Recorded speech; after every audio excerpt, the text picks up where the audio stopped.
showed up to my grocery order pickup with like full-on hair oil in my hair. Oh, good thing I don't have to get out of the car. Quick little grocery haul. So we have our fruits, some veggies, and just milks, a few desserts.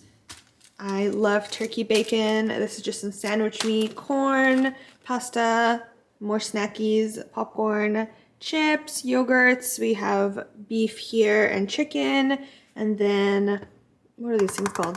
Chickpeas, blueberries, some bread, maple syrup, and then just some other little things to add to the weekly meal plan.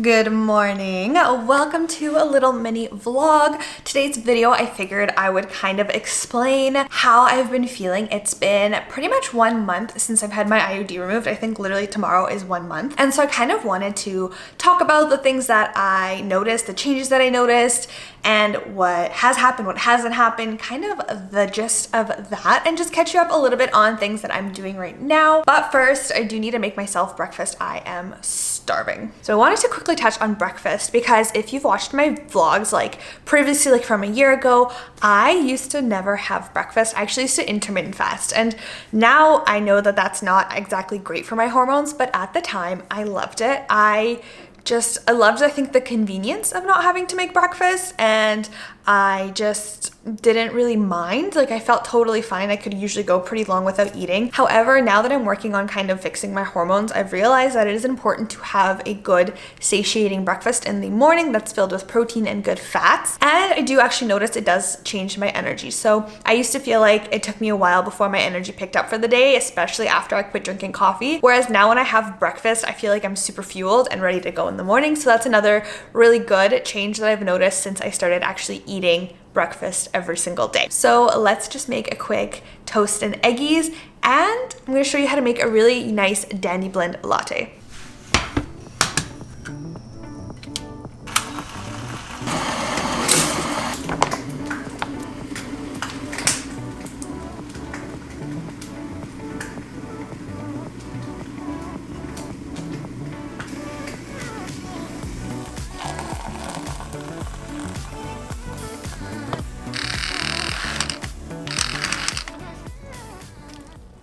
Have my little dandy blend latte here, and my breakfast, it's literally the simplest breakfast in the world. It's just toast with turkey bacon and an egg on top. Usually I'll add some vegetables, like I love fresh cucumber in the morning, but I just ran out. And ironically enough, in today's video, I wanted to talk to you all about how I'm going to try to limit gluten in my diet. And then of course I went and forgot to put gluten-free toast in my grocery order that I just picked up this morning. So I'm going to try to limit gluten. I'm not going to try to avoid it completely, but limit it in my diet for a little while. The reason being is gluten, I'm learning recently, is very inflammatory for the body. So it's not great for people with a lot of inflammation in their body and or people that are trying to kind of work on their hormones. And so in an effort to help balance out my hormones and just kind of like help my body through the healing process that it's going through, I'm going to try to eliminate it in areas where I feel like I eat a lot of it. So the two main kind of areas where I feel like I eat a lot of gluten is my toast and my pastas. So I love myself like an egg sandwich. I'm kind of like going through like a morning breakfast sandwich phase right now. And so that is one area where I'm like, okay, I'm gonna try to find an alternative. So like a gluten-free toast to have instead of having my regular sourdough, but I love sourdough. But instead of having like my regular bread. Same thing with pasta. We have pasta occasionally within like our meals in the evenings. So that's another area where I'm going to be trying to have like a gluten-free alternative. However, I'm not trying to go completely gluten-free because I don't want my body to build up that crazy intolerance that like if I do end up going out and eating something with gluten, or I happen to have something with gluten, like I'll get sick. I don't ever want my body to get to that point. The second thing is my dandy blend latte. So dandy blend is a really good alternative. I've talked about it in lots of videos for coffee in the morning. It has a very similar taste to coffee in the morning, and don't be fooled by the ingredients. I think it's like dandelion root, barley, chicory root, and something else. So I know it sounds a little bit weird, but trust me, it tastes really, really good, especially if you try to make like a fun latte out of it. All I did was add some honey and some oat milk to it. It didn't froth very well, unfortunately, but it still works. Like, there's nothing wrong with having a morning coffee. I just don't. But what I am learning through my like hormone healing journey is that if you are choosing to have coffee in the morning, make sure that you wait a little bit. Like I think it says wait at least 30 minutes, but if you can, wait up to 90 minutes, and make sure you never have coffee before you eat breakfast, because having coffee on an empty stomach kind of like throws off your digestion, it throws off your hormones, and just not really good for your body first thing in the morning. So if you do drink coffee, which is totally fine, just make sure that you are eating breakfast before and then have your coffee after or with your breakfast. Don't just have your coffee on an empty stomach and then eat breakfast later, or skip your breakfast. Let's chit chat about what has been going on with my hormones after getting my IUD removed. So for those who haven't seen the vlog, I'll leave it up here.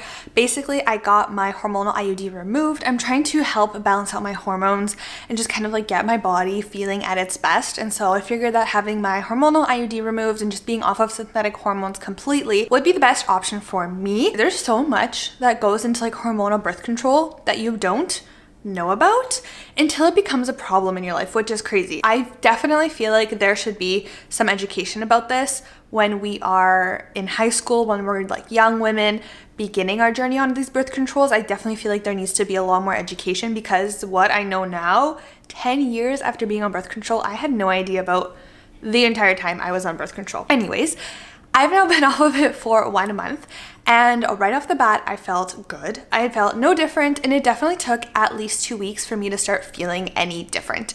And so the first thing that I noticed was acne. That's kind of like the first side effect, I want to say, that I actually felt.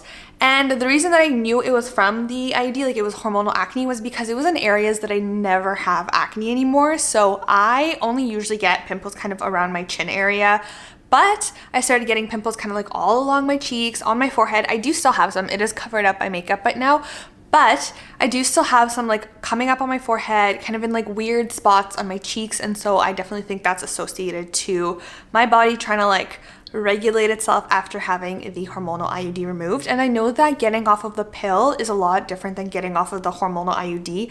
I was on the pill for about 7-8 years. And then when I got off of it, I didn't realize that there would be side effects. Like I assumed it would be totally fine, but I did get my hormonal IUD put in kind of like right away. So I don't know if that minimized it a little bit, but I think the experience of going from the pill to absolutely nothing and then the hormonal IUD to absolutely nothing is probably also different, since it is kind of different forms and doses of the synthetic hormones. I haven't really had any cramping, like very minor cramping, but nothing again that's like really noticeable that like really throws me off. It's just kind of like the cramping that you feel here and there, and you're kind of like whatever cramping. My libido, so my sex drive, definitely increased. Definitely a bonus.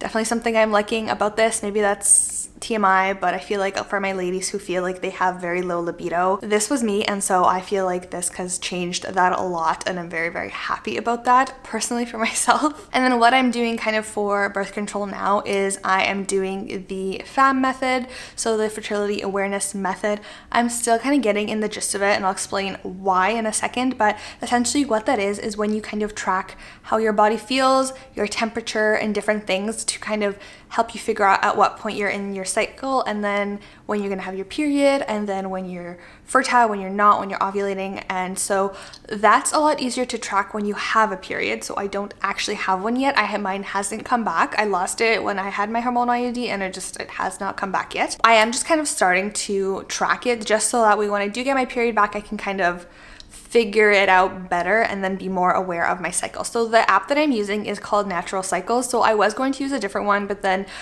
Natural Cycles was very highly recommended by a lot of people that I spoke to who are also doing the FAM contraceptive method. And so what that is essentially an app where it kind of helps you predict your cycle. And of course, it's not like the most effective thing in the world. Obviously, like you have to know your own body and listen and like be inputting all the information all the time. So it's kind of like, it's not foolproof, but then again, like nothing really ever is.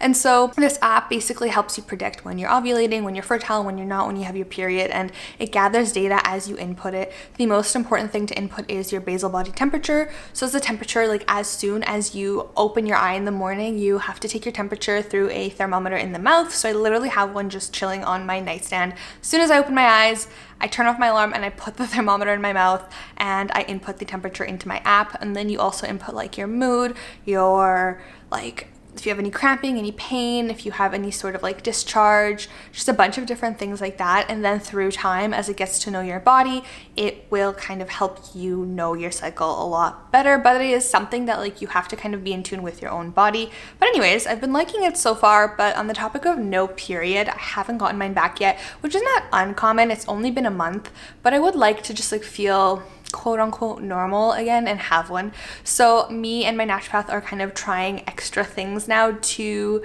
try to see if we can get my period to come faster. And one of those things is called seed cycling. Seed cycling is using different seeds at different points of your cycle to support your body through the different things that are happening throughout your cycle. So from days 1 to 14, which is known as your follicular phase. So day 1 is basically the first day you have like heavy bleeding. You want to be taking flax seeds and pumpkin seeds to support the estrogen in your body. Now you want to make sure that the flax seeds are always ground, because that way your body absorbs them better. You don't have to ground the other ones from what I've learned in my research, but you can. So I'm going to, just because it'll be easier.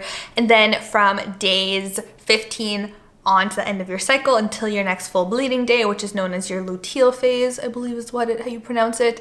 That is when you're going to take the sesame seeds and the sunflower seeds. Flax and pumpkin go for day 1 to 14, and then sesame and sunflower for days 15 till the end of your cycle. These seeds are high in fibers, vitamins, and fats, and then the different components of the separate seeds during the different points of your cycle help to support different things that are happening, because obviously what happens day 1 to 14 in your cycle is different than what happens from day 15 and on in your cycle. And so I'm gonna grind them down. All you need is 1 tablespoon of each seed per day. So you can either just take them like that. You can put them in your smoothies, you can put them in salad dressings, put them on top of your salad, put them in your smoothie bowls, put them in your smoothies, sprinkle them on top of something. Like there are so many different ways you can eat them, as long as you're getting the right ones for the right points of your cycle. So although I do not have a cycle, I'm going to try to start taking these and just see if it'll help my body. Maybe if I'm getting support in the stuff that's supposed to be happening during a certain point in my cycle, it'll bring my period on. Listen, at this point, I'm willing to try. Plus, just eating seeds is good for you in general, so there's no harm in me trying this out. I think I'm just gonna get all of them ready for the whole time. So I'm taking these little containers, these are just little glass containers that I'm going to be grinding them in, and I'm taking a coffee grinder, this little thing. And I'm just gonna grind them up, and that way I have them ready to go. Honestly, it's like with everything. If you prep it and you have it ready to go, you're going to do it. Versus if I just left everything unground and in bags, like the chances are I'm probably not gonna be as inclined to do it daily because it's not ready to go and I have to go out of my way to like prep it. Personally, I love sunflower seeds. So I'm just gonna snack on them. Obviously, organic seeds are the best option for this. However, any seeds will do. Just try not to get like the salted roasted ones, because those are kind of like higher in oils and stuff like that you don't really want. If it's your only option, fine, but just try to get like the cleanest version that you possibly can. Obviously, I'm like no expert in this. This is something that my naturopath told me about, and I've been seeing in the different kind of hormonal research that I've been doing that has helped somebody. Not saying that it helps everybody, not saying this is some magical thing, but I think that like before you talk down about something, you try it out, and then if it doesn't work for you, it doesn't work for you. If it works for you, it works for you. I feel like that's the thing. Like I've seen a lot of like stuff online about different like health practices that people are like, this is stupid, don't do it, it doesn't work. Whereas other people are like, I swear by this, it works so much. And I think like both sides of the coin are true. Like it works for some people, it doesn't work for everybody. Like that's just kind of like literally everything. I feel like literally the only like 2, maybe 3 things that us as humans like all need, and like it's consistent throughout the board, is like drinking water and sleeping.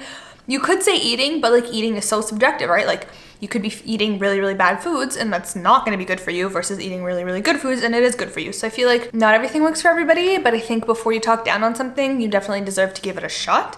And then if it doesn't work, it doesn't work. If it does, amazing. I'm gonna start off with the flax seeds. So I'm just gonna put a bunch in here and grind them up.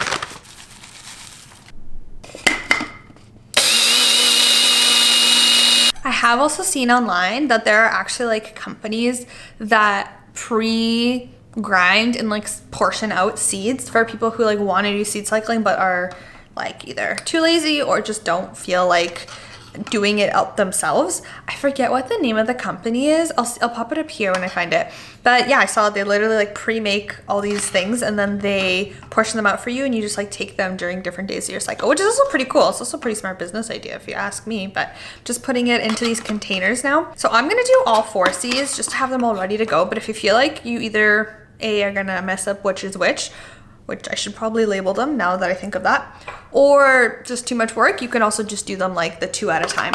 Since I'm just starting this, I don't know how much I'll need for the 2 weeks, but I'm probably gonna have to make more. Let's see how much this lasts. Probably like a week's worth. Time to do it for the rest of the seeds. Also, if you don't have a coffee grinder, you can definitely do this in a blender. On the topic of not knowing which seeds are which, I actually just realized that the 2 that you need to take on week 1, so the pumpkin and the flax, they are brown and green. And then the 2 you need to take the last 2 weeks, the sunflower and sesame, they're like the same kind of shade of like a yellowy, off-white, light brown.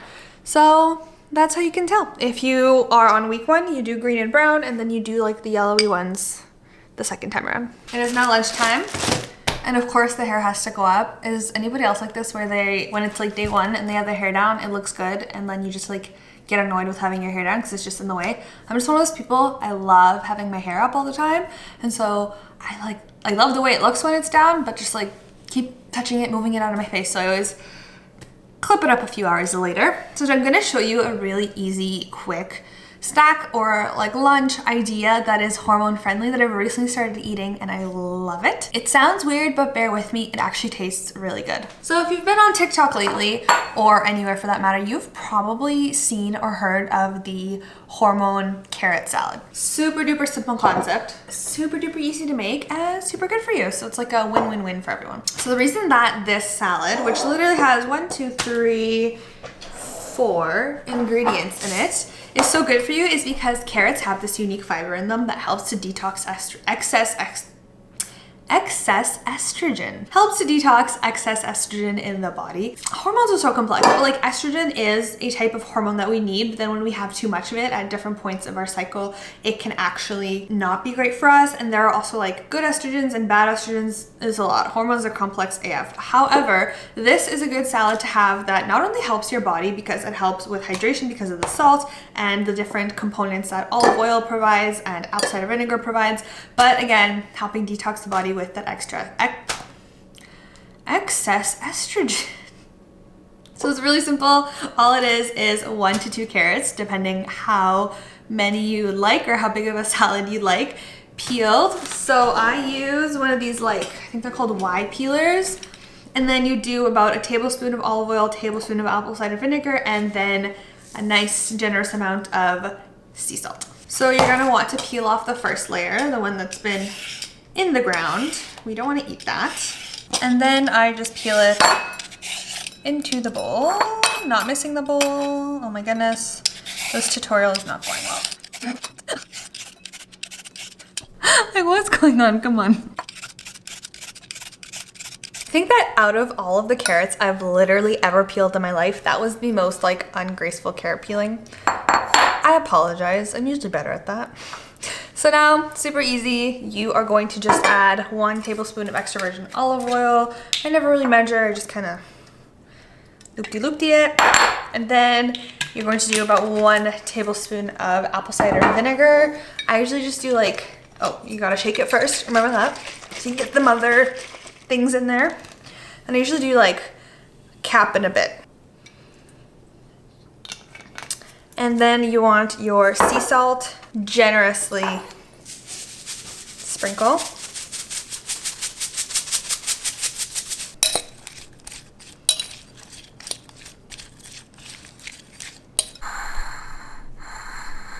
It has this like oddly satisfying taste to it. I think it's like, yeah, the carrot crunch with like the saltiness. I don't know. I love it. Obviously yours will probably look a lot more aesthetic than mine. It also doesn't have to be fancy. If your carrot peeling abilities, I should say, are on par with mine, it'll look like mine. Super simple to make, good for you. Easy to prep because you can also just peel all your carrots ahead of time and then have the olive oil and the salt and the apple cider vinegar either like already mixed and made to the side, so you just pour it in, or just add that on top. It's really easy, on the go. Definitely good for you, so give it a try. Alrighty, so that will end off today's video. Thank you so much for watching. If you did enjoy this video, please give it a thumbs up. It really does help to support me and my channel. As always, I love sharing all my stuff with you guys, all the things that I'm trying that are working for me that aren't. So please let me know if you have any questions, leave them down in the comments below, or I'm always on IG ready to chat in the DMs, so you can follow me on here. And if you like to have a laugh, then follow me on TikTok. I like to post some like funny random stuff. I'm also sharing a lot more about my hormone journey on there as well. But with that, I will see you all next time. So know yourself, know your body, and until next time. I'm now sitting and editing this video, and I realized I probably have these marks that you can see on the side of my face that I totally forgot to explain in the video. So I got facial cupping done. It's part of like to help my jaw muscles. If you've seen my video about how I talk about how my jaw popped out that one time. So I got some facial cupping done, and it gave me some nice little marks. So now you know.